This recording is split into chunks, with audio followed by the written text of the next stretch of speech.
Edo State Governor Monday Okpebholo on Monday ordered the immediate suspension of Okumagbe of Uwano Kingdom, Agenebode, Etsako East Local Government Area, Judge Egabor, according to a statement signed by the governor's chief press secretary, Fred Itwa.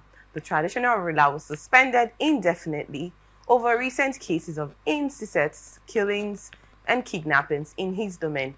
According to the statement, the secretary of the Monarch, Peter Okumagbe, has since been arrested by the relevant authorities following a recent incident that led to the death of a palace chief, late John Ikamate. According already, his secretary, Chief Peter, has been arrested over relevant authorities following a recent incident like we have just stated that led to the death of John Ikamate. The suspension of the traditional ruler is indefinite. Well, this was a short situation over the issue, but it's actually driving to the main issue of discussion, which is, I'm sure you followed the Uromi killing and all of that. At some point, the governor came up with a decision to, I think, to enhance open grazing. I'm not really sure of what he actually came up with. But now the question is, the suspension of this monarch, is this actually supposed to be the right step to take in issues like kidnapping? That is another way, the way our leaders handle issues that should be investigated, that should have a human face. But look at it, we are discussing killings. Now, is he accusing the traditional ruler of sponsoring killing? Because the issue that led to the Uromi killing, sometimes in this part of the world, the way we handle things makes it funny. These are people, according to information, we are alleged to be hunters. And I wonder how they are not being alleged to be hunters from River State, though from going to Kanu. But from the report, they were coming from River State, and they passed all the numerous checkpoints without being spotted by the eagle eye of our security agents mining our checkpoints until they got to Uromi. And we have heard from what we have got that that part of Edo State is like synonymous with violence, killings, which the villagers are like living by the mercies of kidnappers and killers.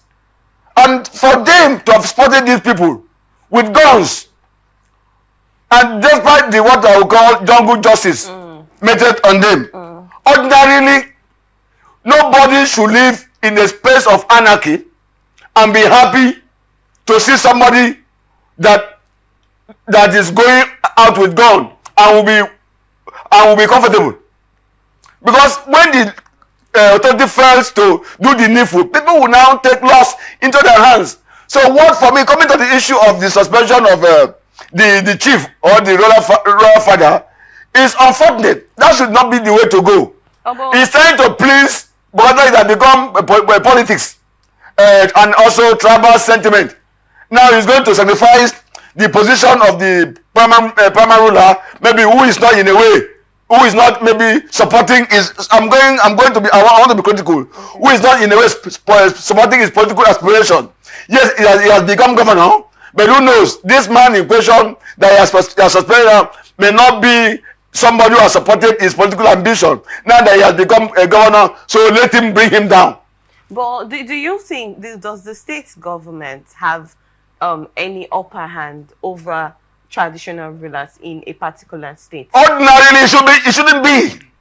Ordinarily, because if you look, the only longest serving institution in Nigeria is the traditional council or chiefs, traditional rulers, because it is by virtue of the custom of the people, not even government. Sorry, today politicians have been able to convince our people today that they have a governor, a chairman has power over the control of a treasurer, which ought not to be so.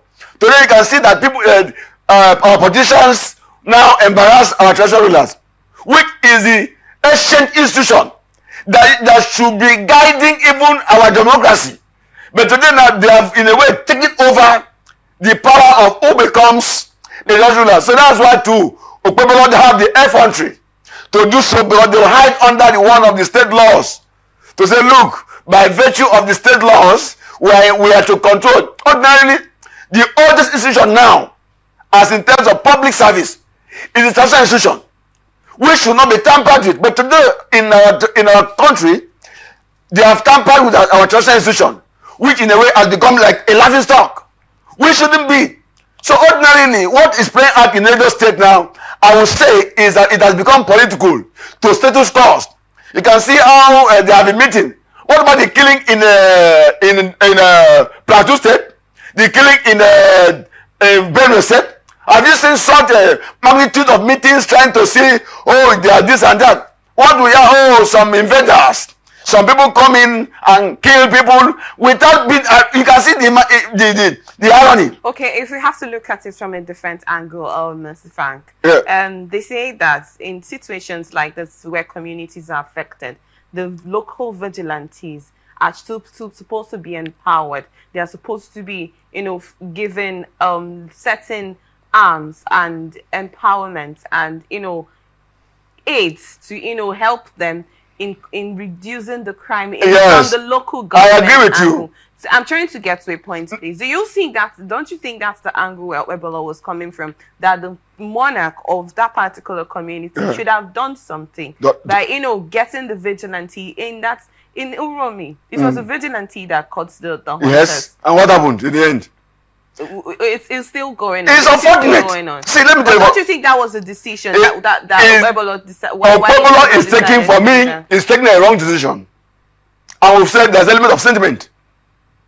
But ordinarily, sorry, up to now, if not the Romi people rising up to despite the what I would call illegal way of killing the people. Yes. If not, can you tell me since that time? It's not yet. It's not this year. It's not last. These people have been living by the mercies of kidnappers and killers, without anybody coming to their heads. That's my worry here. Like I would say, without missing word, I sense a kind of political connotation to the suspension, to the independent suspension. So what do you think Okpebholo would have done instead of this? Ordinarily, is the governor of the state. Will you say that the man, is the custodian of the people, of the children of the people?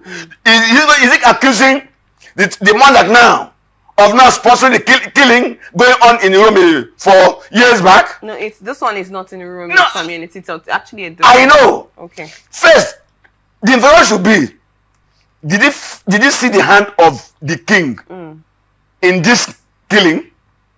If that it is, then so be it. But if there's no hand of the monarch in the killing of those people, I don't think the man should, because the apparatus of investigation is in the hand of the government. Yes, the man can use his own machinery like a constitutional ruler and constitute committee to investigate and report to the government.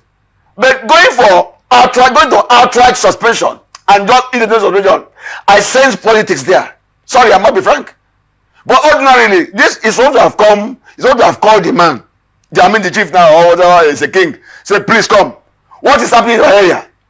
Yes, we have heard that some traditional ruler sponsor is in the news. There's some traditional ruler sponsor some cult groups. Yes, because we have heard that most of these communities, most of these herders and terrorists invade communities. We have also heard that some Fulanese herders pay money. Yeah, they say those herders cannot actually, or those terrorists operate without knowing the king. Yes. Agree. So allegedly, in that instance, that's what I'm going that way. That's what I'm going to that way. Well, like I said, it should not be just mere speculation. Okay. It should be thorough investigation. If the chief is found wanting, I don't think it's above the law. Suspending him also gives room to suspicion. Because for now, it's that we're also suspending the investigation that should whether this man is involved, is guilty or not. But you are just after maybe to deny him some privileges that should come from the government, while the issue is yet unsolved. That's my point on it. The issue of killing is yet unsolved. You rush into suspending him. He should investigate.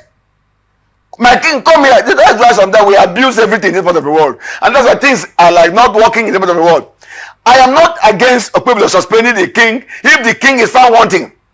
But if I sense politics in it, it is wrong. You're also trying to kill a traditional institution. Because see, we have been talking about step policing. We need collaboration from the people for effective step, even our conventional policing. If the people don't contribute, it will not work. True.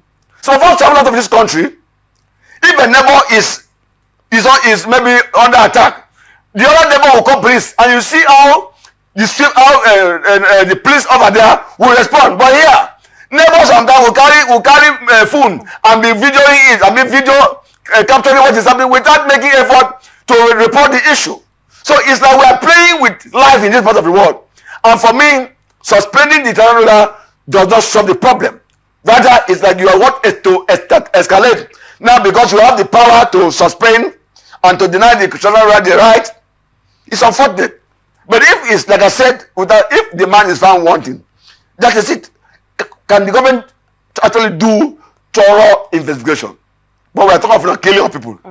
So it's not just something that we should sweep under carpet because, oh, we have suspended him, so be it. No. Okay, now another question would be, this particular community is not the only one affected over the issue of kidnapping and violence in Edo State. Uromi is all on the other side. And the Uromi case, this is not the first time this issue of insecurity has actually come up there. You know, in that instance, because I ask you, what do you think Okpebholo would have done instead of the suspension? Because it's now a collaborative effort that has to come from every part of the community, because almost every part of the community is affected. What I would expect him to do is to constitute committee, security committee, to wade into the event, to investigate. You see, in this country, we just treat what some Nigerians call window dressing.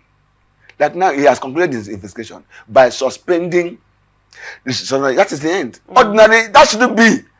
You see, there are what we call in investigation, there are what we call remote cause and immediate cause. Something must have led to what has happened. Like I will say, if the hand of the king is in the hand of what is going on, the king stands to be also arrested. But now you have already arrested him. All what you hear, you have suspended him. Suspension, what does it solve? It doesn't solve any political problem. Rather, you want to take advantage of the situation. That's what I'm saying, to cover up some gaps. You know what we're discussing is emergency. It doesn't solve any problem. Rather, somebody will be in charge. Finish. That's the issue. So, issues of should not be political. Also, should not be politicized. Investigate. Also, some committee members should be part of the investigation. Because now, some people have been loyal, like issue of even some of the chiefs killed. Yes, if the chief is the one that is sponsoring the killing of some chiefs or some members of his community, which sometimes he used to be. When someone is against the chief can manipulate people, handle this man. Sometimes you are denied your right even in that same community. So the governor has the right, if he's so interested in what is happening in terms of solving the problem, he has the right to investigate. But suspending the chief without investigating what led to it is not solving the problem. You are trying to, even for me, to escalate the problem, which the chief also, if he has